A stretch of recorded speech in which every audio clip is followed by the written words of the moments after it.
the Scoop. Hey, what's up? This is your girl Ashley Marie, and you're tuned into The Scoop, your one stop for all things love, lifestyle, and relationships on MorrisMediaLive.com. I said, welcome to the school. You know it's time to tune in. You gotta tell all your friends, girl, welcome to the school. You know it's time to tune in. You better tell all your friends, homie, welcome to the school. The time is now, tune in. You better buzz in your friends, y'all, welcome to the school. Gather round, tune in. Now let the show begin. Hey, look, it's time to tune in. If you not, then you faking it. The best topics, love, lifestyle, and relationships. The dopest host in the world, Ashley Marie, holding it down from 7:30 to the 9:00 p.m. You better tell a friend every Wednesday night, cause you know she going in. They breaking the hottest artist in the game right now. No competition, so she in her own lane right now. You need the latest and the greatest, somebody that's gonna debate it. Well, we got it on lock, I know they hate it. So you can learn a lot if you choose to pay attention. We talk world news, sports, don't let me fail to mention how to get your money right, so you can live a lovely life. Call in and get you some advice. It's not a game no more, we taking over the airwaves. MorrisMediaLive.com to catch the replay. You know it's time to tune in. You gotta tell all your friends, girl, welcome to the school. You know it's time to tune in. You better tell all your friends, homie, welcome to the school. The time is now, tune in. You better buzz in your friends, y'all, welcome to the school. Gather round, tune in. Now let the show begin. Welcome to The Scoop. Happy Wednesday. Thank you all for tuning in. I am your host, Ashley Marie, and we are your one stop for all things love, lifestyle, and relationships. Tonight is a very special show. We have the new president of Girls to Young Ladies, a mentorship program that you guys are probably pretty aware of because we've had Officer Keith Linton here on the show, who's the founder of that program as well as B2G. He is now named a new president to be the head of his girls division of his organization. So we're so excited to have the chance to chat with Miss T, is what everyone calls her, all the girls call her. Miss T, welcome to the Scoop. Thank you for being here, and thank you for being here as well, Officer Linton. Thank you. Or Keith Linton. I could never remember. Is Officer Linton okay, or Keith Linton? You can call me Keith Linton. Okay. All right. We'll stick with Keith Linton. Thank you so much for coming back. No problem. It's always a joy to have you here. I'm so excited to learn about what B2G is up to, what Girls to Young Ladies is launching. I see you guys are your Instagram's already popping. Yeah. You guys already have some activities going on. So I can't wait to learn more about what we can expect from these young ladies, and obviously learn more about you. So give us your full name. It's Miss T, but it's Tequila Sorrells. Okay. So what's your background? How did you get in on this train? How did you hop on this train with B2G and G2YL? Yes. Yeah. So I've been supporting Boys to Gentlemen for quite some time now. Okay. And, I know Officer Linton from working in the community, which I grew up in, Jordan Housing Development. Mm-hmm. And I was notified at the end of last school semester about the opportunity to actually go ahead and facilitate and be president of Girls to Young Ladies. Mm-hmm. And, I was so honored, to be, considered for the position. And since then, we've been implementing it, and we've been actually launching it in a few schools as of this semester. Awesome. I know last time Keith Linton was here, this is what he spoke it into existence. He said, I'm trying to get someone to head my girls group. Right. And for good reason. You're a man. You want a woman who obviously has an education and background, or background in education, and someone that can be a role model to those young ladies. So kudos to you for making it happen, and so quickly too, because that was just in August. You were trying to get the wheels turning, right? Right. It was, and I've known Miss Sorrells for a while. Okay. I followed her studies when she was at Dillard. And what I always wanted to do was I wanted to be one of the first. We talked about me being an officer going back into the community, but I thought, how big would it be to actually hire someone from the community I used to patrol in. Awesome. To shed light on basically Jordan's housing developments and how, as an officer, I saw there were great people there, but they weren't getting highlighted. Right. And so, just like Mr. Rels, who went to Dillard, went out and came back for the community. I watched her for the years she was working at Shoes for Families and stuff she was doing. I was like, this would be the perfect woman to be the president and to show these young ladies and give them a voice. That's awesome. And so, at the end of the first semester, I made the offer and I was blessed enough to hear back from her that she accepted. And here we are on the scoop. So, Miss T, what is your background? I know you have a background in education, right? Well, originally I was a bio pre-med major. Okay. At Dillard University. Oh, that's it. Just bio pre-med. That's all. Yeah. Okay. Yeah. So I'm in a bachelor's program at Phoenix, and Okay. that's in healthcare administration. Oh, wow. Wow. Okay. So bio pre-med, but you decided not to go that route. Yes. Okay. So Yeah. now you're studying healthcare admin? Yes. Okay. Awesome. So what made you, let me back up. I know you kind of had like I won't say a rough childhood, but you had some pretty traumatic things happen in your journey. Yeah. So talk to us a little bit about that. Walk us through your journey and how you've become the woman that you are now. Yeah. So I grew up in a Jordan housing development, born and raised. And, I started to actually find outlets at the age of 12 where I started to volunteer in different community programs and organizations that were there at the time. Nowadays we don't get those opportunities to participate in community programming like we used to. So I initially started to volunteer, and I actually became employed at the age of 12 as a youth planner. It was a program called the Jordan Wellness Village. It was run by Prototypes, where us youth, we would participate in workshops at UCLA like every Saturday. And we met every Monday, Wednesday, and Fridays, like 3:30 to 5.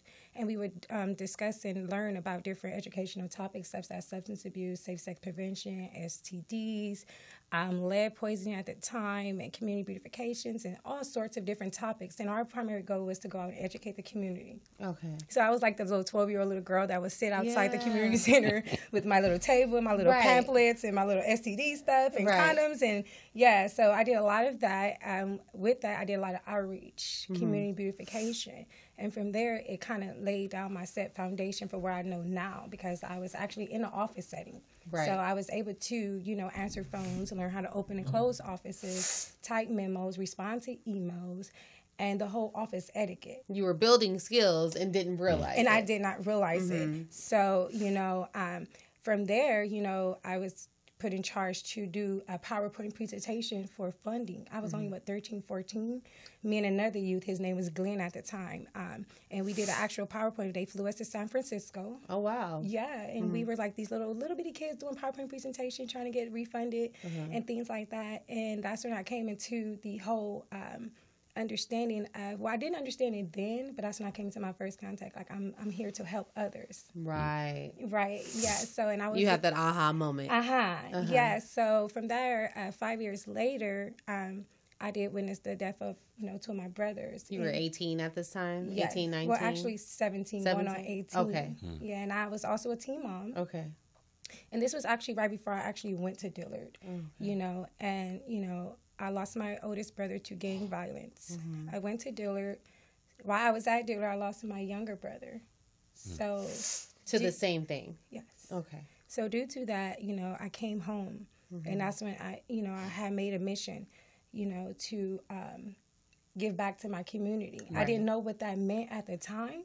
So I was offered a position at Shields for Families. Okay. And that's where... What is that? Tell us what that is. Shields for Families is a nonprofit organization that pretty much helps a lot of the substance abuse, mental health, dual diagnosed mental health families. Okay. So I was initially hired as a program specialist, part of the Jordan Downs Redevelopment Project. We were, the Shields for Families was the people component. Okay. So I did a lot of the data, the reporting, and things like that. And being there, it was like I had the first insight well, I was like an outsider looking into my own community. Growing up there is one thing because you're kind of groomed to feel like that's the norm until you're actually working there. And I learned a lot about my community.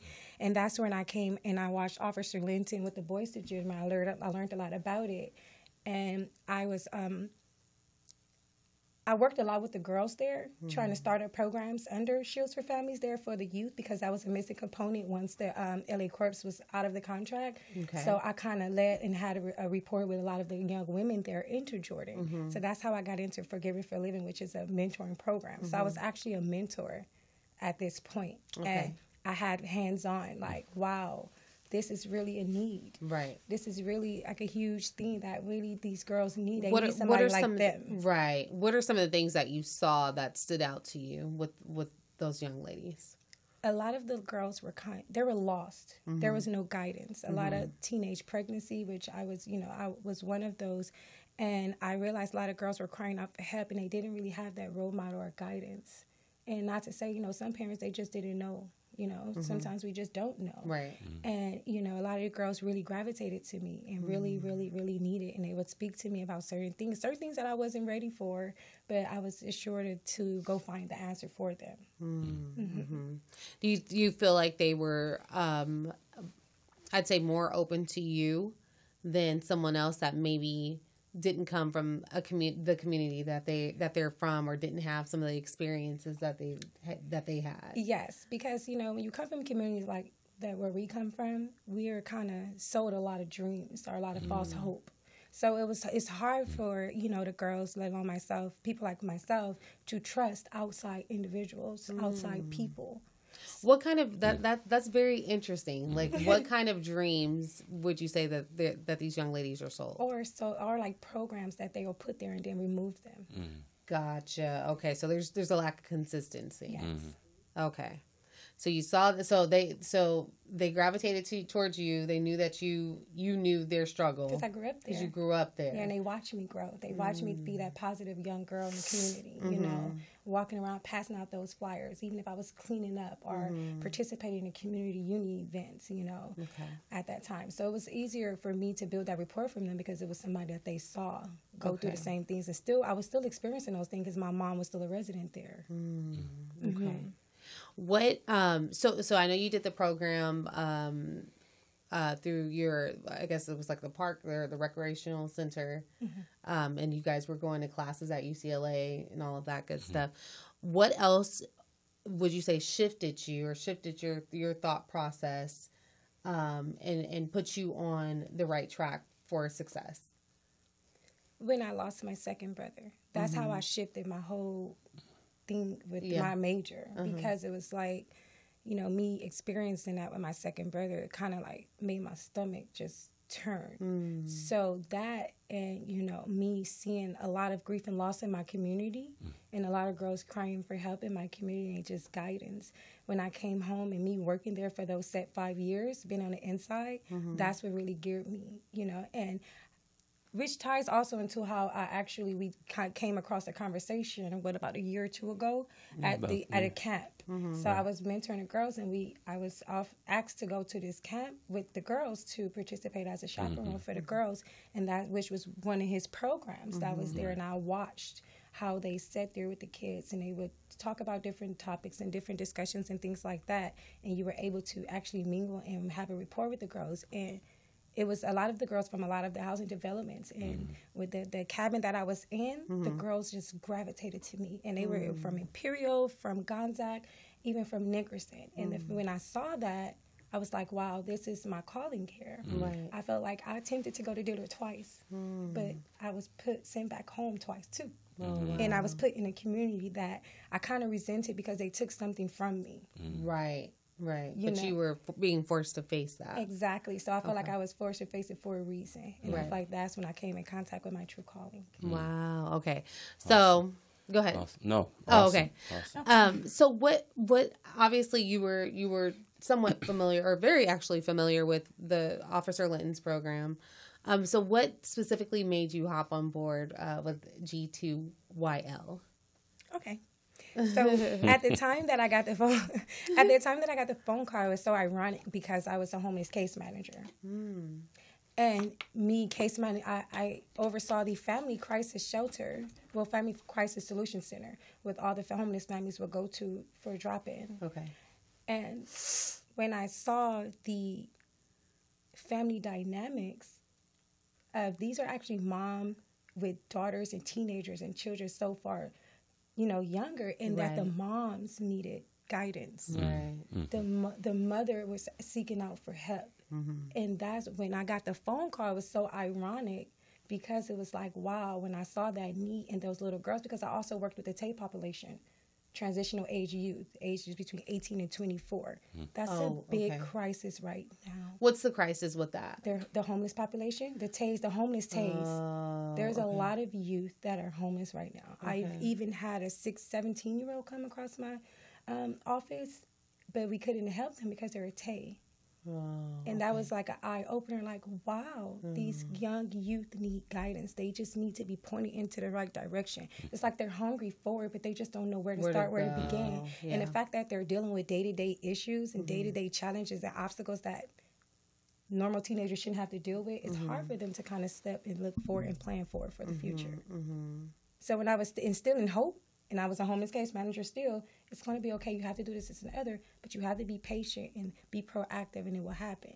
And it was like when I had a client, I would talk to them and, encourage them. They will always tell me, wow. Like, I've had them cry, especially the youth, and I have to turn them away. Before I turned the youth away, I sat down and I talked to that youth, 17 and 18-year-old homeless youth. And the fact that I felt it was rewarding because I felt like I instilled hope in them. For them to cry and tell me thank you, like, you really helped me, because I was to the point where I was ready to just give up. Right. We've had clients that literally tried to walk in the middle of the street, so it was like to commit suicide. So that was like a real eye opener, and it was so ironic how he called around that time. Like, wow. So when it happened, I was like, I'm down for it. Like, I'm absolutely stoked for it, because I'm also big on grief and loss. Right. Okay. So what are some, give me, just from that experience that you've had, what's a success story that stands out to you? Dealing with my homeless population? Yes. A success story is taking an individual or off the street. Or with the young ladies. It doesn't necessarily have to be like only with the homeless program, but with the young ladies that you were working with. Oh, previously. So I have a young girl who I've, throughout my mentoring with her, she's actually graduated with a 4.0. Oh, wow. And I helped her get a scholarship. And she's actually utilizing it. Even though she did a year at a junior college, she was still able to use the funding to help her get on her feet with books and cars and transportation and things like that. Okay. That was like the most rewarding thing ever. Yeah. Yes. That's awesome. All right. Well, for those of you just tuning in, we're here. You're tuned into The Scoop, and we're here chatting with the new president of Girls to Young Ladies, Miss T. We are going to obviously continue our conversation. We're going to talk to Officer Linton about Boys to Gentlemen, see what they're up to, see what the fellas are doing too. But I do want to take a quick break. And we'll be back with more conversation. If you guys want to chat with Miss T, you can give her a call at 323-293-3375. And yeah, we're so excited to have you here. Cool. So we have I wanted to make sure everything was very female centered tonight and women's empowerment centered. So our first break song for the night is going to be Alicia Keys with Superwoman.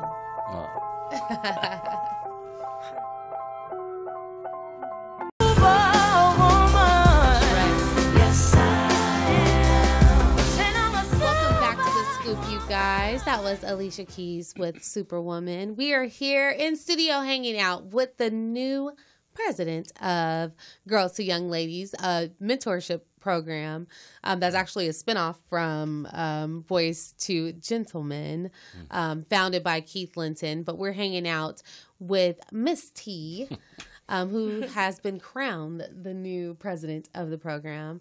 Thank you so much for being here. Again, if you guys want to chat with her, if you have any questions, you can call 323-293-3375. So during break, you were telling me a very inspiring story. And I wanted you to share with the audience what you were just saying about your experiences and So as I was saying, I attempted to go to Dillard twice. right. And what I realized there is that Dillard is a very prestigious school. And, you know, it's down south, so it has that southern hospitality. My best friend, she's my best friend now since freshman year. Yeah. And she welcomed me with such, like, I cannot express the love and the commitment, even her family. Yeah. You know, it showed me what a real friendship is and what a sisterhood is. And her friends, they opened up to me so much.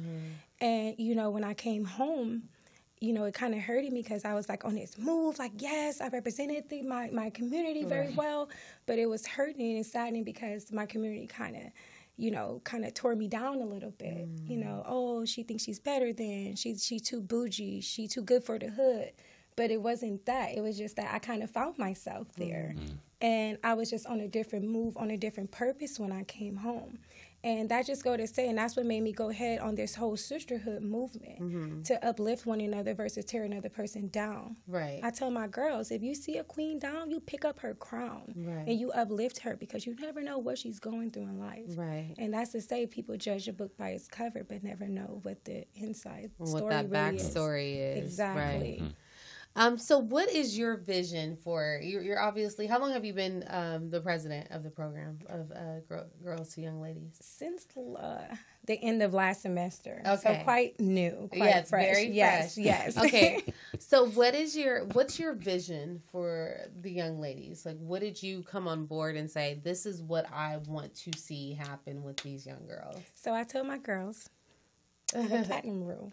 Okay. Is to always act like a lady. And my golden rule is to love yourself. You know. And So the platinum rule is to always act like a lady, and the golden rule is to always love yourself. Yes. Okay. And my goal is, like I said, I want to instill sisterhood. It's a sisterhood empowerment group. And I just want to instill sisterhood. And I told them girls, my job is to pull out the leadership skills that you have. As women, we so equipped with so many tools naturally that sometimes we don't know what those are until somebody pull them out, or unless we're kind of stepping outside of ourselves. Right. And that's why when I do vision boards with the girls, it lets them see how they view things. And you'll be amazed how much they be like, wow, like, did I just view? Yes.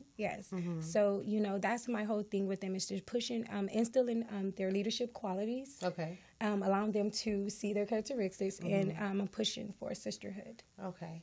How was it? Because obviously some of the girls were probably very familiar with Mr. Linton. Yes.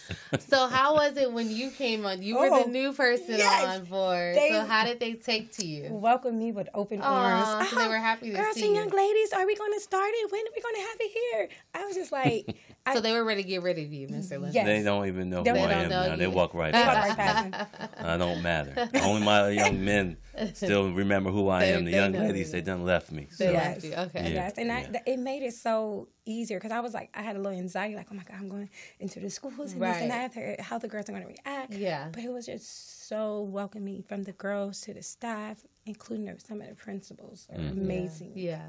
So now that you're on board, everything's still fresh. So you're on board. You're probably still doing a lot of assessing of where the girls are with their skill sets, with their social skills, behavioral patterns. So what areas of opportunity that you see now that you want to hone in on for the upcoming year, or for during this year? Definitely self-esteem. Self-esteem. Okay. Definitely. Okay. A lot of the girls, they view themselves in such a way that I didn't. Like, coming up, I didn't view myself that way. What do you see that they're doing? Like, a lot of girls don't view themselves as girly. They don't view themselves as pretty or capable of. And I know that, we know girls are catty, of course. But a lot of them take this friendship thing very, very serious to a whole nother level, where it's a lot of cyberbullying going on with the girls. Yeah. It's a little different from the boys, but... Yeah, and I think that comes from a sense of not feeling like they belong to something and not knowing who they are. Okay, so cyberbullying, like what? Because things are different. Like, even when I was in, these are elementary school age kids. Yes. So even when I was in elementary, we didn't have like social media like this. Like we had technology, but it wasn't like this. So what kind of what's the dynamic now? I wonder, on a schoolyard. Because you have both. You as an adult, we go to work. Yeah. Then we have our social media. So there's a separation, but I feel like with schools, it's like it's separated, but it's still very the same. You go to school and you see those same people every day. At work, you don't really, sometimes you follow your coworkers or they follow you, but you don't necessarily have to do that with them. Right. So what do you see happening with cyberbullying and social media and all of that? These girls are clever. Okay. They're literally creating fake pages. Okay. They're like at school they are taking pictures with their phones at school of whoever they don't like. Okay. And they'll create a fake Instagram page. Okay. And they'll upload her pictures onto the page. And they'll put nasty comments on there. And then all the other classmates will comment.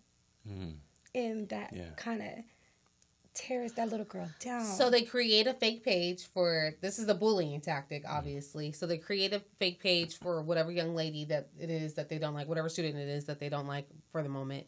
And then they'll... So say for instance, I take a picture of you in class. Okay. And they'll put like a really bad comment or act like it's her saying something very inappropriate To somebody else. No, under her picture. Oh, under her own picture. Like creating her own profile. Exactly. Gotcha. And what happens is that they'll chime in, they'll comment, and all the other students will comment up under it. Right. So it makes her like a laughing stock. Gotcha. And that's bullying because if you're participating in your bystander. Yeah. You're there. Oh my gosh, that's horrible. Yeah, and it was interesting because when I first, had that incident with one of my girls, I was like, wow, like they really have time to create, and they're really clever creating fake Instagram pages. Like, so how do you combat that? I don't know what I would say to that. I wouldn't know how to handle that. How did you handle that? We use Officer Linton a lot. His authority. I know that. That's not legal. We like to, the principal's like, she's going to call the police. So sometimes they'll call the police, just have the police to come and talk to them, let them know how serious the incident is, because that ties into the high suicide rate within the children due to bullying, know. And what we do is we explain to the kid, like this is very serious. Yes, and we'll give up some statistics or speak on a youth that had passed the day of or the day before, because it's happening every day pretty much with the youth suicide rates coming from the bullying, and then and it helps them. It puts them on the outside in that other person's shoes, so they can understand how would you feel if that was you. And then it helps them think and reframe everything. And you'll be amazed how smart these kids are. Right. And I think some of them probably don't realize what they're doing. They're just kind of following the trend or the norm. I think some of them are probably pretty, what word am I looking for? They're desensitized. They don't realize that, hey, this is another human being that I'm affecting. And that's what we realized. Well, that's what I've realized. They just don't understand the seriousness of it. So how do you deal with the child that was the victim of bullying? How do you get them back into the swing of things and feeling comfortable with themselves and with interacting with other students after an incident like that happens? Well, that's the benefit of G2IL. It kind of it doesn't exclude her. It makes her feel part of something, so she feels included again. And it's a matter of me kind of building her up in group, putting her as a leader in the group, and building her back up. Okay. And how inclusive is G2YL? Like, how inclusive is it? Like, can any of the young ladies at the school join it, or is this like a sorority on the elementary level? Like, is this like the AKAs of elementary school or the deltas? Like, is there a hazing process? But no, I'm just kidding. But how do the young ladies qualify to be in this program? Well, we do initial signups and orientations. Okay. I want it to be more of a leadership program so that I can instill in them that they have to conduct themselves as young ladies and as a certain type of way. And if they feel like they're part of a leadership program, then they want to be leaders. Gotcha. So it's amazing how when we have group, they be like, Miss T, can you teach me how to cross my legs? Oh, and then when I say, I'm checking postures, so they'll sit up. Like I had all my front row, they got their stuff together, and they sitting there really nice and really, and that's building their character. That's building their self-esteem because they're feeling like a little girl. Now they're able to think and focus on girl stuff. A lot of times they're focusing on things that has nothing to do with being a kid or being a girl. Like what? What are they? Like I've had a kid who literally, okay, we do a lot of restorative justice circles. So we'll if we have a conflict with two children, we'll sit the two kids down. And it was amazing because I had a kid that broke down in the midst of it. And it had nothing to do, she was kind of like aggressive to the other kids, but it had nothing to do with what was going on at school. It was all of what was going on at home. And what was going on at home is mom told her that dad has a whole other family somewhere else. And it's like, she's like, I'm never going to see him again. And he's never, and then I said, oh, when do you talk to him? She said she's never met him.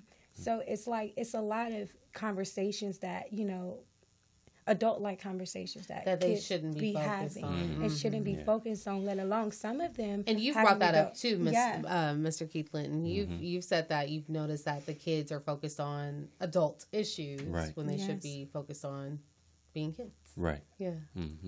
But go ahead, finish. Sorry. Yeah, and then you have some of the children who just naturally have to be an adult because they're surviving and raising themselves, let alone with some of my families who are in shelters.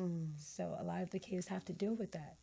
And you know what I think what's so nice about you being heading this program, not only are you able to teach these young ladies the skills that they will need, some of the social skills that they'll need, and I'm sure some of the educational skills that they'll need, but you have been you've dealt with a lot of these situations, so you have the resources and you know where to guide them to get the help and the assistance that they and maybe their families need, right? Absolutely. And that's why I feel like I'm a great resource vessel for them also. You know, just based on my background, shows her families provided tons of resources to families. And me being a program specialist, I was able to tap into all of those.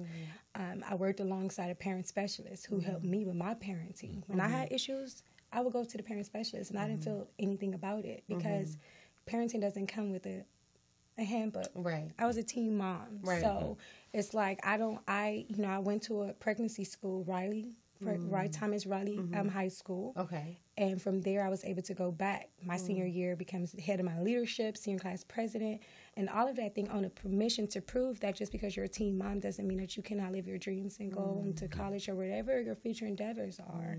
You know, and that's some of the things I like to really, you know, embrace with those girls.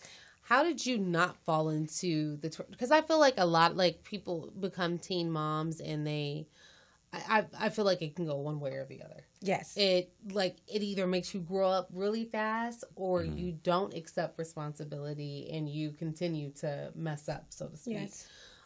So like what did you ever have a moment where you felt like, okay, you know, I don't want to do this, or I kind of like, did you have a give up moment, or were you always like, no, I'm going to fight through this? Yes, I was always like, I'm going to take on my responsibility because, you know, not all the time. I couldn't understand why that happened to me, you know, young, because I felt like I was so involved. So I was MVP in my basketball team. Like, I had so much going for myself, and I couldn't understand why that happened. But a year later, my baby was only 3 months when I lost my oldest brother. So I felt like God blessed me with her because he was going to take something very special from me. Gotcha. What led me on there is because when I got pregnant with her, my mission was to do it for her, to never have to make it to where she would never have to struggle or see the struggle or experience some of the things that I had to experience. Right. So my baby was really my motivation. That's my rib. That's my everything, you know. And my children are everything to me, especially, you know, being the fact that, you know, I lost 2 brothers and I was blessed with 2. Right. Right. So. Yeah. Yeah, I've heard things like that happening. Yeah. And then another thing is like it's very important for the girls to always surround yourself with positive, influential people. Like I told my girls, if you see a lady and you like something about her, it's okay to like something about her and want to be like that. You pick certain things because that's what I did. I paid attention to those people who came into my life. Yeah. You know, at the age of 12, that set foundation with prototypes. I had people from my community who were supervisors to me, who I looked up to, who I idolized. I always looked for outlet because where I come from, I had to fight a lot.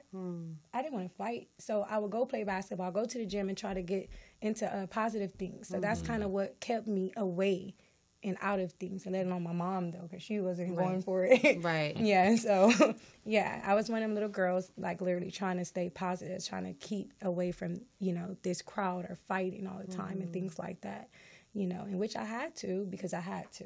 Right. But I was always involved, mentoring programs, anything like that. So what tools do you give or do you share with the young ladies now that are probably facing some of the battles that you face? So like having to fight or having to be overly aggressive to just, you know, make it day by day in their communities. I tell my girls, you know, find yourself. Even my elementary girls right now, find her. They have homework right now. Find her, write her down, and we're going to work on you becoming her. So what do you tell them to write down when you say find yourself? What is it that girls, how do you guide them? Like I have girls, do that? Can you teach me how to cross my legs? So if that's what you want to learn how to do, then you write that down. If you want to learn how to make sure you do your hair every day and put your earrings in, because you know some girls don't do that. But you know, and I have a hard time with my daughter who's doing that. If that's what you want to do, write it down. Understand that in order to change a habit or make something into a habit, it takes 21 days. So that means you got to cross your legs for 21 days or whatever. So I encourage them to just, and I also let them know, because growing up for me, I was always a little different. The little girl studying rocks and just a little different. Embrace your difference. It means something. Right. Embrace your difference. If you're a little different from them, don't let nobody make you feel bad for it. Right. It's okay. Right. And it's okay if you make a mistake. It's not gonna, it's not gonna determine who you are. That was yesterday. Everything is plan for your future and focus on that. Get involved. Try to find other outlets, and that's what I try to equip them with resources to do. Right. How old were you when you started looking for other outlets? When did you realize like, oh, I gotta do something different here? You know, I started working at 12, so let me think. I know. Jeez. I would say, you know, I want to say the 4th or the 5th grade, I had a teacher named Mr. Baxter, and we could not write manuscript. We had to write cursive. He was hard on me. He had these beautiful science books, and I would always sit in class, even on recess, and just look through those books. He walked to my mom's house because I wrote a paper in the 4th, 5th grade, and he wanted to give me a scholarship. Let alone I had a positive role model. His name is Vadim Malikan. He was a teacher, English teacher. He gravitated to my oldest brother. And he will always tell me, you're very smart. You're very, very smart. You have this, you have that. And just stay focused. And when I got the mark, he was there. He made sure he guided me. So I had positive influences, and I always followed them. But I also knew that I was always a little different, you know. And I always tell my girls, it's okay. It's okay to be different. It's okay to be different. If that's who you are, you stick to that girl. Right. And, you know, a lot of my girls want to know where I come from, things like that. And that helps them. You know, I come from a housing development, you know, but I did not let that determine who I am. I go there, I'm very well respected, and I didn't have to do very things to gain that respect. Right. You know, I always respect myself. And then one thing that I instill with my girls, and that's the main thing, is self-respect. Exactly. You have to respect yourself. If you don't respect yourself, no one else is going to respect yourself. Respecting yourself sets boundaries for other people to respect you how you want to be respected. Right. That's very important, because the little girls are quick to say, oh, this boy did this to me. Well, what did we do to contribute to make them feel comfortable to do that to me? You're not respecting yourself if that boy doing that. You're on the ground. Because I had girls when I was doing Forgiving for Living. That was my first insight. She's just all over the floor, the boy kicking her. Why are you allowing that? You are allowing that because you're not respecting yourself right now. And that's one of the hugest factors. We all want boys to like us, but we have to respect ourselves. Right. So that kind of brings me, I'm glad you brought that up, because I told you I wanted to bring up the whole Me Too movement, the hashtag Me Too movement. We've seen a lot of men under criticism for some women coming out, sharing their stories about sexual assault, basically, and we've seen it in the political sphere. We've seen it in entertainment. We've seen it, I'm sure, in corporate environments as well. So, have you discussed any of these things or any of these happenings, or have any of the young ladies come to you and express to you that maybe that they were in an inappropriate situation? You know, that's very interesting because I had a little girl she wanted to talk to me privately. As a matter of fact, last week, privately. And it blew me away because I wasn't expecting it. And she said that she was touched inappropriately by a boy at school. Wow. And he said something to her. And I asked her, did she report it? Did she tell anyone? What amazed me, she said no. So my thing is because I'm not going to be here all the time. And, I'm there twice a week for the girls. But you have to notify someone. And that was one of my questions to one of the teachers at the school is what's the word? What discipline mechanisms do you have towards bullies or towards these boys? Because I feel like that's kind of the reason why she didn't really want to go. She was afraid of, and then what's going to happen to him, and she has to be put back in class with him. Right. So that's a big thing. These How boys, are they going to be protected? Right? Yes, yes, and that's a huge thing, and that's my biggest concern right now with my girls. Okay, because some people would say with your and I agree with what you were saying as far as asking the young ladies, well, what are you doing to contribute to this problem? But some people might argue that there's really no excuse for that behavior from the young men. It's really no excuse. Yeah. In that instance, it wasn't an excuse. But you know how you have the little girls who say, "Oh, he hit me." That's what we get a lot. Oh, okay. Right. And we do have to remember these kids are They're in elementary kids. school, So it's like a lot of petty. Yeah, I like you, so I'm Here gonna and hit there. you. Yeah, So it's yeah, what I realize is that the girls don't know that when I'm driving up or I'm there early, I'm watching you on the playground. So I see y'all huddled around a basketball court. Right. So it's like, those type of things. So it depends on the situation, though, because I've experienced those type of sexual harassment, too. So I'm big on it. And I didn't ask for it. I didn't carry myself that type of way. So, yes, I'm for that argument 100%. Okay. But we are, I always have to remind them that we're talking about elementary girls. You think about it, a boy hit you because you like him, you playing with him, too, or something like that. And a lot of our girls hit. A lot of my girls, they hit. Oh, so they'll hit him back. Yeah, and they'll tell me that, I hit him. And then it's so interesting because you can chime in on this because it was his boys. The girls, my girls, complaining about his boys. And I had 3 or 4 little girls. One little girl said, well, I'm gonna say her name is Adriana. Well, Adriana, you gotta admit when you're wrong too, because you be hitting him sometimes too, and we always tell you, well, he gonna hit you back even harder. Oh, okay. So they're little friends to each other, so they tell each other when they're wrong. Checking one another. Yes, Right. Okay. and it's so amazing that they're doing that, and that's good nice. because they need that. Yeah, that's what friendship and sisterhood is about. Exactly. Tell me when I'm wrong. Right. Let me know when I'm wrong. Pick me up when I'm down. Right. That's how you grow. Yes. So, Mr. Linton, how are the boys doing? How are the B2G guys doing? How are my guys doing over there?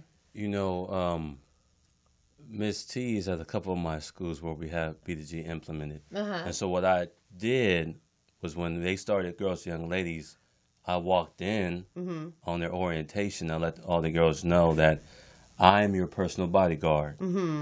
If any of my young men are messing with you, let Miss T know, and I will take care of you. Okay. So, it's funny because when I meet with my young men, they're like, yes, sir, we're good. But now I'm starting to find out the little things you're doing because we have the girls program. And the girls are saying, is that your squad leader? Oh, because yesterday he was on the field kicking me. Oh, okay. So, what Miss T did not, and I think she's being humble about it, we were talking about bullying.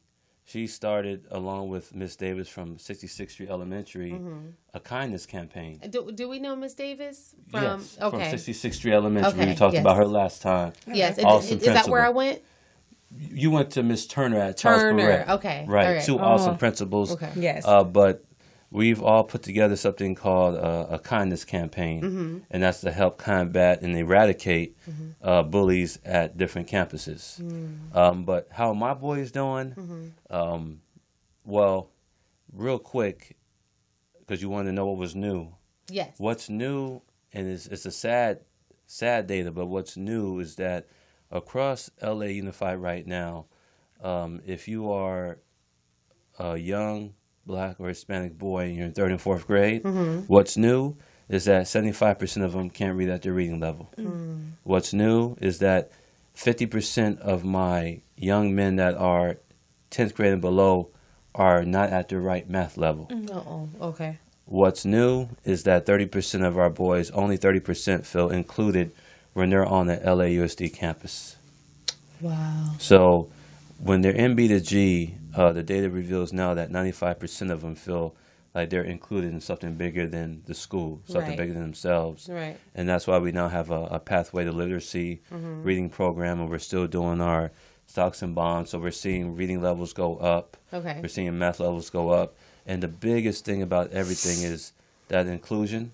That's important. Yes. 95% of my young men feel now they have inclusion in something. Right. And when you feel included in something, your confidence grows. Right. You want to participate more. Right. You're less to be a bully because you feel like you're part of something bigger than yourself. Right. So that's probably the biggest takeaway from B2G the second semester is that inclusion rate and me researching the data and now putting in pathways to literacy for reading and math. So with both of the programs, is there like a criteria? I know they're both leadership programs, obviously, but what is the criteria for students to get involved? Like, are they referred by their teachers or? Well, see, it's a wide spectrum. Right. You have some that have some behavior problems. Okay. Yes. You have some that are IEPs, which is individual education plans. Okay. You have some that suffer from PTSD. Okay. You have some that are leaders. And so the question earlier, you said, well, is it all inclusive? B2G and Girls and Young Ladies, we don't leave anyone behind. You might have a leader. If he comes into the program as a leader, well, he's my squad leader. And if you have a behavior issue, you can work yourself up to be a squad leader, but you're going to be in the squad. Right. If you have PTSD or IEP, you're going to be in the program also because you're not going to be left behind because maybe you learn a little bit slower or you have a mental, you're mentally slower. So right now, B2G and Girls and Young Ladies, any young adult can come to the program, and there's a wide spectrum. I have some that have some bad behavior issues. We have some that have all fours, which is all A's in class. We have some that have PTSD, IEPs, but they're all accepted, and that's why it's becoming like a big club on campus where they all feel included. Even hey, this dude might make bad choices because there are no bad kids. There are not any bad kids, but we may have some kids that make bad choices. But we have a leader right here, so you are going to be our class leader, and you're going to show these other kids when you make the right choice what can happen. Right. So there's no kid left behind with B2G. But we are now, second semester, the program, if you're at a school, there's no more, how can I say, you cannot come in right now. The doors are closed. Okay. Because so they got to wait till the next year. Have to, because we have, at one school, I have like 200 young boys now. Gotcha. Well, I was supposed to have 25. Yeah. Girls, young ladies, Yes. every week I come, she's telling me, hey, we're supposed to have 25. Now we have almost 100 girls. Yes. Oh my gosh. So, yeah. That's And they're awesome. continuously coming. So what programs are you implementing in with Girls to Young Ladies? Obviously the self-esteem building projects that you're working on with them. What else do you have envisioned or that you've already began with them? Absolutely, etiquette. Etiquette? Okay. Yes, etiquette, citizenship, and leadership. I focus on a lot of citizenship because I'm big on integrity with the girls, and I explain that to them. Integrity and honesty. And I just want them to be good citizens and making a safe environment at their schools and making it more of a good learning environment. Do like we did the Acts of Kindness campaign. So what was that? What was the Acts of Kindness campaign? you want to elaborate?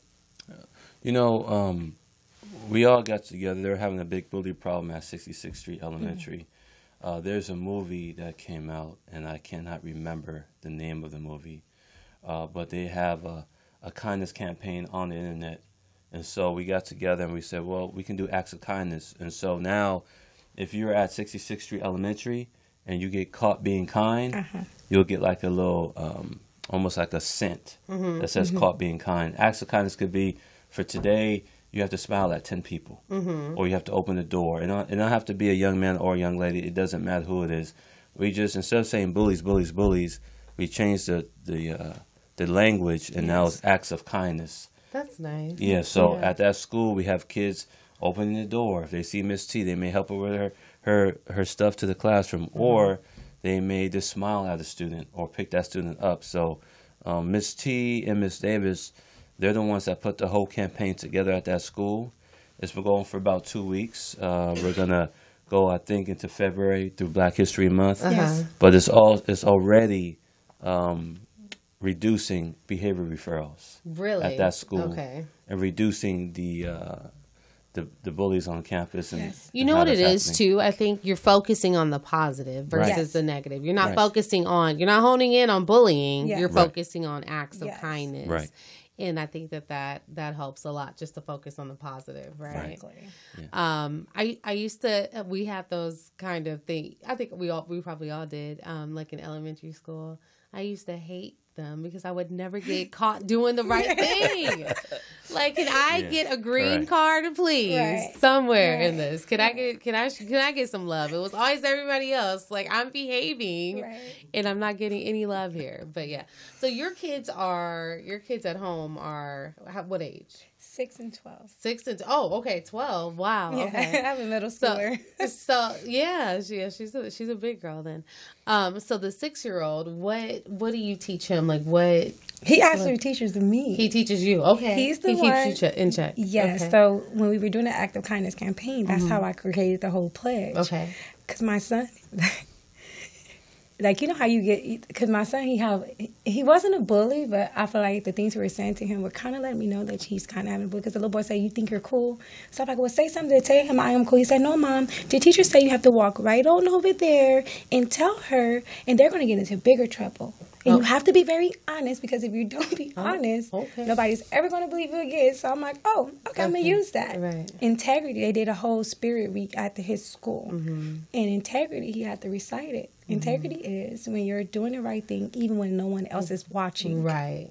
So that's how I'm able to, I learned a lot from him, and I'm able to incorporate it because he's still in elementary. And the way that his teacher words things for him, and the way that she guides him into doing things in the acts of kindness and making sure that he doesn't, reciprocate the certain behavior that's, given to him, I incorporate that with a lot of my elementary curriculums. Right. Okay. All right. Now we were talking about the self-esteem factor. Obviously, Kim Kardashian had a lot of attention this week. I don't know if you guys saw her Instagram, but it was lit. She was showing everything, which is kind of how she rose to fame. That's Kim Kardashian. That's who she is as a woman. Some women are empowered by showing their bodies. Some women are empowered by covering up. But we obviously don't want to teach our young ladies that at this age, they're not equipped with the emotional intelligence and maturity to decipher who they are going to be in society. So I'm sure some of the young ladies have, like we said earlier, they have Instagram, they have social media. So they see these figures. They see the Kim Kardashians. They see the Amber Roses. They see the Black Chynas. They see these women doing these overtly, sexual things and showing their bodies. What conversations have they come up to you and mentioned any of this to you? And if so, what conversations do you have with them surrounding this?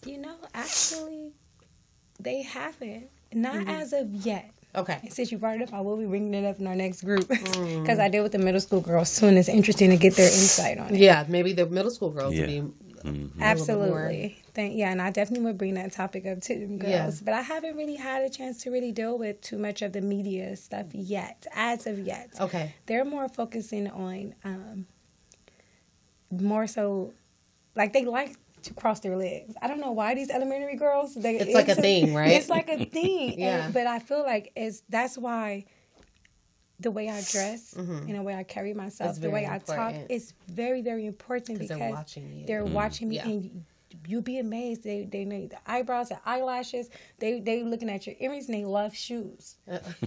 They love Well, that's heels. And so that's why I feel like, the way that I carry myself, it's also the G2YO brand. Mm-hmm. Me coming in there and, switching my styles up, also making it more fun and festive, and, something that they can also wear and create too.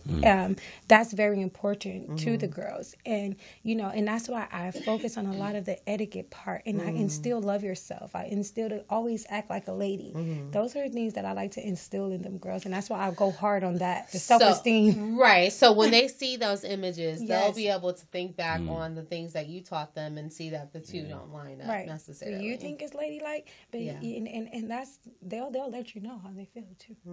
I bet they will. Yes, they do. I bet they will. What do you teach? Do you have any of those discussions with your daughter at home? Absolutely. Okay. Well, my daughter thing is, she's really still in her own world. Okay. So her thing is, Mom, gosh, I'm going to school to learn. I'm not going to look pretty in the fashion show. So she's really not into that. Okay. She's really into the wrestling. Okay. The musically. But that's who she. Yeah. That's who she is. That's There's who she, nothing she's wrong very with that. different. Like my son, they're very different. Okay. Than a lot of the average kids. All right. Thank God.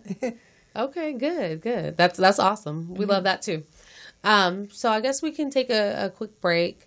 We're gonna come. We're for those of you guys just tuning in. We're hanging out with Miss T, who is the president of G2YL. Yes. That's Girls to Young Ladies, which is a partnership with Boys to Young Men. With Officer Keith Linton. But we're going to take a quick break. We're going to come back with our financial advisor, Mr. Yo Harrison, and he'll be giving us some wonderful financial tips. Last week we talked about 401ks, so this week I'm interested to hear what good tips he has for us. So we have Raheem Devon. Like I told you guys, we are focused on women's empowerment tonight. So this song is "Woman" by Raheem Devon. It's official right now. In 4 minutes or less.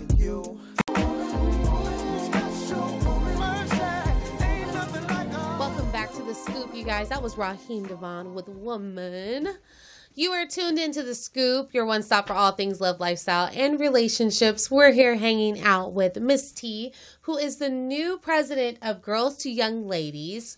That's actually a partnership group with B2G, Boys to Gentlemen, with Officer Keith Linton, or Mr. Keith Linton.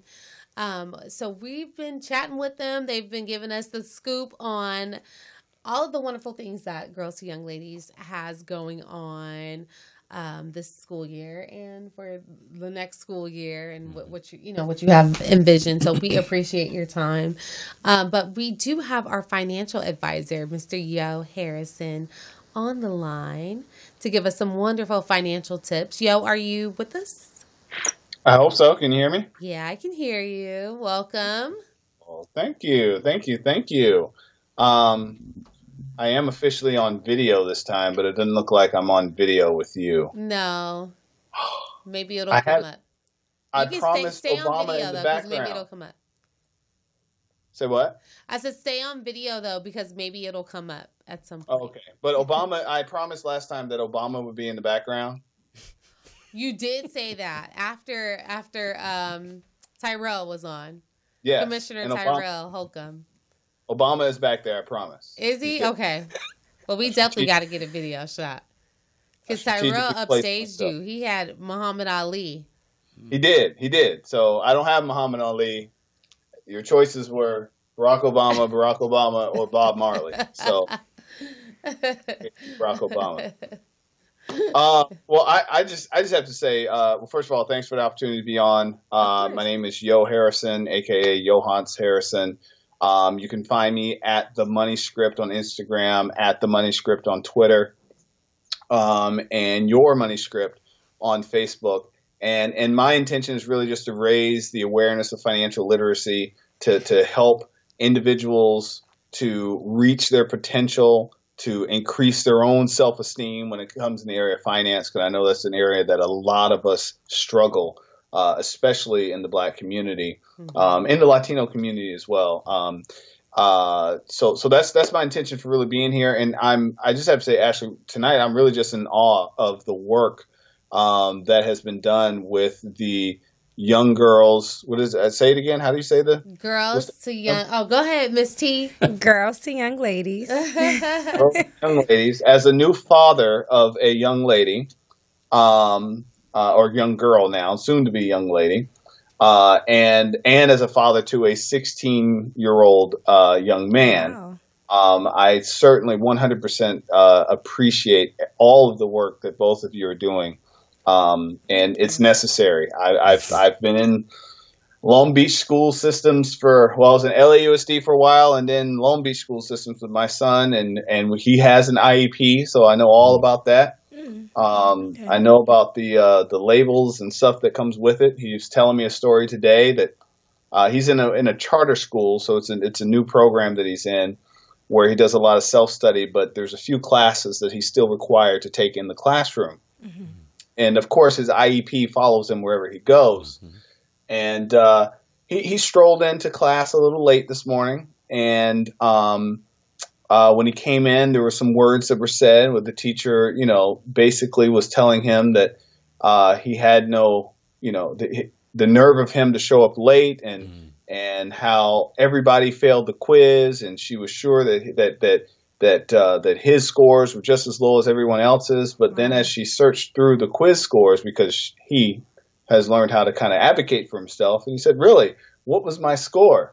And she switched through, and she's thumbing through, and she said, "Only one person passed," and then she realized it was him. Wow. That actually passed with the extra credit, so he got the 12 out of 10 on the quiz. Wow. And he said, "Well, I wasn't really late. Y'all just started before I got here." And then he sat down. So, I'm done with that. I'm I so love done it. with him. I love it. yeah.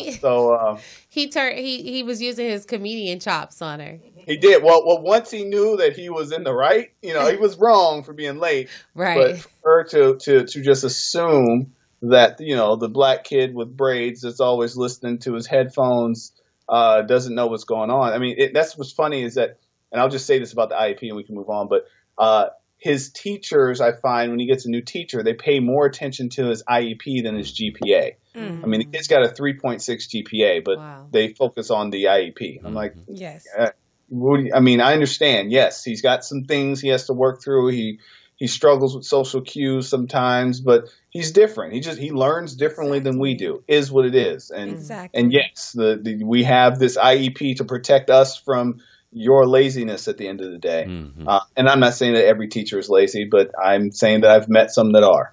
I agree. So that's education. And to go back to my awe and the work that the two of you are doing, I heard you talk about 3 pillars. You said esteem, self-esteem, and what were the other 2? There were 3 pillars you said that you work on. Self-esteem, leadership, and what was the other one? You said self-esteem, leadership, and etiquette. Etiquette. Yes. And etiquette. citizenship. Okay, self-esteem, leadership, and etiquette. I meant to write it down. I'm actually in my son's room because that's where Obama's hanging. So self-esteem, etiquette, and leadership. Yes. Okay, so my question, and this is more of a, it's a question and a challenge. I'm curious, where does financial literacy fall in those 3 categories? Well, they don't fall into neither one of them, but that is also a topic that we do discuss. I just didn't highlight it. It is something that we do. It also correlates to what Officer Linton does with the Boys to Gentlemen with the stocks and bonds. Mm-hmm. Yes, that's similar to what we do with the girls. We do more of the stocks and bonds, and to promote reading, I've started a book club with the girls. I'm just kind of trying to get a feel for the type of books that they like to read, which a lot of them like to read horror books, but we do stocks and bonds, and I have the G2IO books, the cool books coming too. Got it. So I'd like to challenge you. Because a lot of the work that I've been doing and where my just my career has taken me in dealing with people and finances. And I too teach in school systems from middle school all the way up to college about financial literacy. And I challenge you. The challenge is that financial literacy, I believe, falls into all 3 of those categories. Self-esteem, of course, in leadership and etiquette as well. I believe that if we do not, really just kind of dive in, dig in, dig our heels in the sand on teaching basic financial literacy and stocks and bonds, yes. However, we're in the age of Venmo and PayPal, and you can send money on Facebook and Apple, and people lose track of their money fast. Snapchat too. Really fast. And I was listening to a TED Talk the other day, and the psychologist that was on there, he was talking about, of course, some experiment they did on a college campus, one of the big Ivy ones, Yale, Harvard, something like that. And what they found is that the phrase "money doesn't buy happiness" is actually very false. Money buys a lot of happiness, but it all depends on what you do with the money. Okay. So in buying the happiness, if you just buy yourself some shoes, yeah, you may be happy for a short period of time. They found that that the happiness lasts longer when they are using their money to help someone else, which I think can fall into the etiquette category. Giving as much as we, like to spend on ourselves, also giving to those that are a little less fortunate.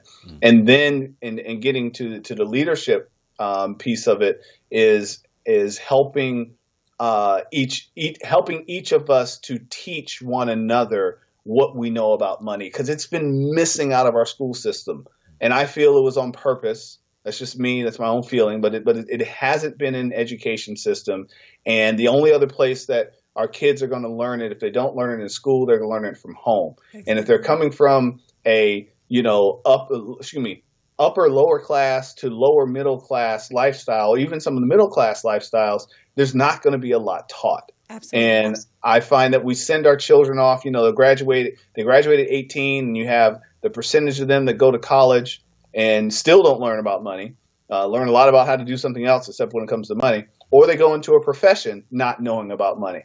The best example I can give you is I taught a class at Loyola Marymount, and it was the first or second class that I did. And all of these students were in a work-study program, meaning they had a part-time to full-time job that the university provided for them. Mm-hmm. And I've got a classroom. It's probably 22 students in the classroom. And up on the projector, I put a W-4 form.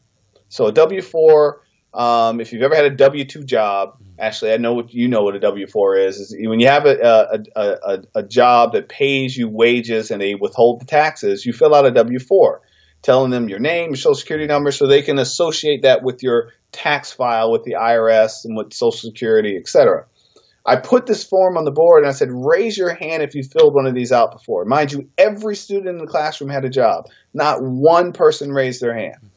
And then I said, how many people have a job? Every hand goes up. I said, well, if you have a job, I already knew they filled it out. So if you had a job, you filled this out. So I passed one out to each person. I said, fill it out the same way you did when you started your job.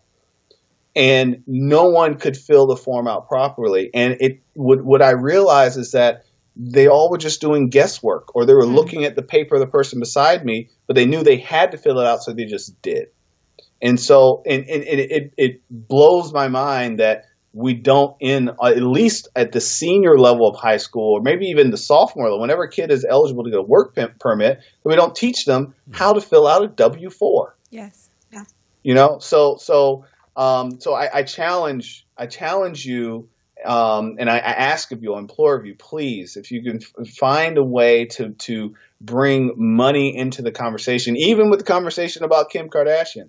That was a conversation I was having with my son this evening. I said, she's got all that money and all that fame, and she still chooses to pose naked on Instagram. Why? What is it that she's searching for? Is she searching for more money? Is it money that she's looking for to make her happy? Or maybe, my guess was, her and Kanye sat down and talked about it. He said, look, honey, I'm dropping an album this year. Jay-Z and Beyonce are more relevant than we are, so make us relevant again. But that's just me talking I'm on my BS. But anyway. So Kanye and I have the same birthday, so I assume sometimes that we might think a lot. You think that's what happened? Anywho. You think that's what happened, yo? Excuse me? You think that's what happened? I think that's what happened. I think that's because if you look at the timing of it all, simultaneously, all these pictures started popping up of Kanye in the studio, Kanye with Mos Def, Kanye with Dave Chappelle, Kanye with was it Swiss? Somebody. It happened at the same time. So you know, you got to think these are multi-millionaires. There's very few things they do on accident. Right. Very few things, and they have publicists and media people. No, I mean, I don't know. But when is Kim, the album supposed to drop? He's supposed to drop. All we know is this year. That's all we know is that Kanye's supposed to drop an album this year. He's been holed up in the mountaintops of Colorado or somewhere or something at some studio. He's somewhere. in isolation. Yeah, he's in isolation. So, but he went in isolation. He was in Hawaii in isolation for Twisted Dark Fantasy or whatever. Oh, okay. So I guess that's what he does now. So just like, see, I said we have the same birthday. I'm in isolation in my son's room because I'm creating this wonderful. So anyway, so I did have a topic for this evening. Ashley, as you mentioned, we talked about 401k last time, and I promised that we talk more about the Roth IRA. I mentioned Roth 401k on the last call or the last show. I encourage you to go back and listen to that one. There's some nuggets in there for those of you that are tuning in for the first time. But I want to just briefly talk about the Roth IRA because it's a humongous opportunity to save money after tax dollars, meaning money that's already been taxed, money that you've already paid taxes on out of that W-4 wage or W-2 wage that you're receiving. You can put money into this account and it grows tax-free, and you're allowed to take it out tax-free. And this is you're only eligible for a Roth IRA if you make less than $189,000, which is 90-something% of the American population, or 80-something% of the American population. We all qualify for Roth IRAs. The beauty, again, of the Roth IRA is the flexibility that's offered. So you're allowed to contribute this year. I believe it's up to $6,000 this year. It was $5,500 the year before. It's still $5,500 this year. You get a little bit more if it's a catch up, but you're allowed to contribute this money. Once the money is in the Roth IRA, you can invest it, so you can buy, mutual funds, ETFs, stock. You can kind of buy whatever you want. And any earnings that you have, you don't have to pay taxes on it when you sell it. So for instance, if you had bought Amazon stock when it was $100 and today it's, I don't know, $1,200, $1,300, and you sold it today, well, that difference between what you purchased it for and what you bought it for, as long as it's inside the Roth IRA, you don't have to pay any taxes on that. You'd only pay taxes on the Roth IRA if you took your earnings out of the Roth IRA before you became age 59 and a half. However, there's two other reasons why you can take money out that could be really beneficial to some of our young savers out there. One, you can take out money to go towards the purchase of a first home. I believe the limit is still at about $10,000 you can take out to help go towards a down payment of a home, which, as long as you're not living in Southern California or New York, that's a nice chunk of money to go towards the first purchase of a home. Additionally, you could take money out if you needed to use it to send yourself or one of your dependents to college. So it's a place that you can get money for college education. So it's a very flexible tool that you can use. And the only thing you have to do to qualify to be able to put money in a Roth IRA is have at least $1 of earnings and less than $189,000. So if you're married, if you're single, if you have kids, it doesn't matter. If you have at least $1 of earnings and you made less than $189,000, you qualify to put money in the Roth IRA. So I know it's tax season and people are doing their taxes, and you're probably sitting down with your tax preparer, or maybe you're going to H&R Block, or you're downloading TurboTax, or you have a CPA that you work with. You need to talk to the CPA and say, hey, I heard I heard on the Scoop on Air with Miss Ashley Marie that if I made less than $189,000, I can do a Roth IRA. And confirm with your CPA that you're eligible for it, and then hit me up if you want. I can show you how you can set one up. But You can always, you go online. You can set them up at Betterment or Charles Schwab or Fidelity. I mean, all of those institutions have them where you can set up and you can make that deposit into the Roth IRA. So it's one of the best kept secrets, I feel, of financial planning. The reason why I feel it's a secret is because I meet a lot of people that are in their late 40s, early 50s, and they're really starting to think about retirement. They're saying, okay, I want to be able to retire by the time I'm 60 or I'm 65. But the only thing they've been saving in for their entire, working life has been their 401k or their 403b or their TRS if they're a teacher, the teacher's retirement system, or CalSTRS or PERS or what have you. And what that means is that when they retire, all of that money that are taken out of that plan is going to be 100% taxable. I like to call them sometimes a tax time bomb, because you get to a point in time where every move you make is a taxable one. You step there, landmine, taxes, pay taxes on that. What percentage of your earnings would you say to put into the Roth IRA? Well, the limit's $5,500, I believe, this year. I got to check on that. They change the number every year, and I know the tax codes just changed, so forgive me. It says $5,500 is we can put in a Roth IRA this year. I thought it was going to go up to $6,000. Maybe they didn't increase it. Okay, so you just got to make sure you stay under that. Yeah, as long as you stay under that, you're good. Okay. So $5,500. If you're over 50, though, if you're over 50 years old, you're allowed to do what's called a catch-up contribution. Mm-hmm. So you can put an extra $1,000 to get you to $6,500.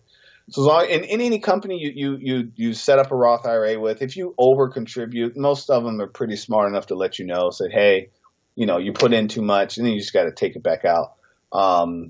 If you leave it in and past the time you file taxes, there's penalties, so don't do that. But yeah, so if you're under, if your gross, if your adjusted gross earnings, so adjusted gross would be, or adjusted gross income, if you're looking at your tax return, and if you have a job, you probably have a tax return. If you look at your tax return, there's a form called 1040. Okay, it says 1040 right at the top. If you're single and it's the only job you have and you don't have kids, you might have a 1040 EZ. Okay, E as in Edward, Z as in zebra. When you look at the bottom of the page of your 1040, it says this is your AGI, and then in parentheses it'll say adjusted gross income. That number, as long as that number is below $189,000, you qualify for a Roth IRA. And you might want to start putting some money in it so that when you get to retirement, you have choices as to where you can take your money out. I have a retired couple that I work with right now, early 70s, late 60s, husband and wife. And for the next 2 to 3 years, they will be in the lowest tax bracket, even though they're bringing in more than $100,000 per year in retirement income, because we did a lot of strategic planning with putting their assets into tax-free instruments while they were in their mid to late 50s, so that when they got to retirement, they'd have some choices as to how they want to take their money out of their plan. Okay. Interesting. Cool. So would you suggest that people still contribute to their 401k or just stay focused on a Roth IRA? I think this is one of those areas where there's, you've probably heard the phrase, there's science and there's art. Mm-hmm. So when there comes to financial planning, there's a science of financial planning. That's the math that doesn't lie. Mm-hmm. The art comes down to, okay, what do you want? What kind of lifestyle do you want to have? Mm-hmm. What I say to people is, if you're eligible for the Roth IRA, don't ignore it. Use your 401k, yes. Get the match first, because that's free money. If your company is going to match you, get the free money. But to find out whether or not you should be putting the money into your Roth 401k or your pre-tax 401k, there's no blanket answer for that. Mm-hmm. The answer is it depends, and you want to have that conversation with your tax advisor. It's funny you bring that up, Ashley. Here's the best way to answer that. A lot of your listeners, and this has nothing to do with this is general statistics of American public. A lot of your listeners, you're doing your taxes at H&R Block or TurboTax or on your own or some way like that, and you're not having a dialogue or a conversation with a professional that can help you say, okay, this is what happened last year. Because we know that, what can we plan for this year to help you make a better decision around where you should be putting your money? Right. And too many people, especially Americans, we're just focused on, oh, what's my refund? Well, your refund is the fact that you gave Uncle Sam too much money. Meanwhile, you probably have credit card debt, or you're maybe paycheck to paycheck in other areas, and you wait until the beginning of the year to get this refund so you can go blow it on whatever, or pay off the debt that you racked up all year long. Having a large refund is mismanaging your taxes. That's really what it comes down to. Mm-hmm. So paying a little bit of money to talk to an expert and say, how can I do this better, can be worth thousands, if not hundreds of thousands of dollars of a better lifestyle in the future. So to answer your question, Ashley, both. Okay. Which one should be putting in? You should be doing both of them. All right. Sounds good. I'm definitely going to do some more research on Roth IRAs then when I get home. Yeah, look up Roth IRAs. And then did you look at your 401k to see if they offer the Roth 401k? I didn't. See, you told me last week. It's on tape. I'm going to go back and play it. You said I know. I'm gonna double check tomorrow though. I'm gonna call my people. My I forget what company my thing is with. But yeah, I'm gonna go online and double check. And I'm gonna call and find out. Go double check. And when you sit down to do your taxes, just ask your tax preparer, say, hey, if I had put, let's say in your situation, Ashley, let's say you put $6,000 into your pre-tax 401k and you got the match, what have you. Say to him, hey, or her, excuse me, say, if I had put $3,000 of that into the Roth 401k and $3,000 into the pre-tax 401k, what would have been the effect on my taxes? It's interesting. Some people, when they do the numbers, the answer is none. No effect. It barely affected you at all. You paid an additional $30 in tax or whatever the number is. But now you've got money in a bucket that you'll never pay taxes on again. So it'd be better. So in that case, it'd be better to do the pre-tax. It'd be better to do both, Ashley. Better to do both. All right, yo. Well, next time I'm gonna have an answer for you. Okay, I'm gonna hold you to it. All right. Well, thanks so much. So everyone, follow Yo on @themoneyscript on Instagram, right? That's it. All the Money Script everywhere: Facebook, Instagram, Twitter. Facebook, Instagram, Twitter, Money Script everywhere. All right, cool. All right, well, good night, Yo. Thanks so much for joining us. Good night. Good night. Yo always comes with a whole bunch of nuggets of wisdom and great financial tips all the time. But I do want to thank you guys for joining us tonight. We're like out of time. I didn't realize we were running so short on time. Where can people find you, Miss T? I'm actually on Instagram now at Girls to Young Ladies. Okay. Alrighty. And then for people that may want to contribute monetarily, or if they've got other resources, how can people reach out to you? They can go to Officer Linton, boystogentlemen.com. Okay.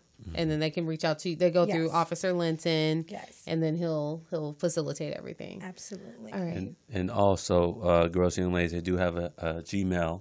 Oh, yeah. So you can give them the Gmail. And yes, and that's Girls to Young Ladies. That is spelled GIRLSTWO, youngladies@gmail.com. Yeah. Okay. All right. Anything you want to throw in there for the guys? No. As always, you can follow Boys to Gentlemen going to the B_to G on Instagram, or Linton Boys into Gentlemen on Facebook. Anything pertaining to Girls, Young Ladies, they can email Miss T, and she'll take it from there. Hey, all right. Yeah. Well, I'm so excited for all the wonderful work you're doing with the young ladies. I know that they'll definitely benefit from it, and I can't wait to see the growth. I've watched the growth with B2G, and I know that you guys are going to do amazing things too, or you ladies are going to do amazing things. All right, you guys, you've been tuned into The Scoop. It's 9 o'clock already. I can't believe it. We didn't get a chance to get the Scoop News, but we'll have it for you next week. Thank you all for tuning in, and you can catch the replay of the show on YouTube. Follow me at Ms. Ashley Marie on Instagram, and you can follow The Scoop at The Scoop on Air on Instagram and Facebook as well. All right. You guys have a good night. Ciao.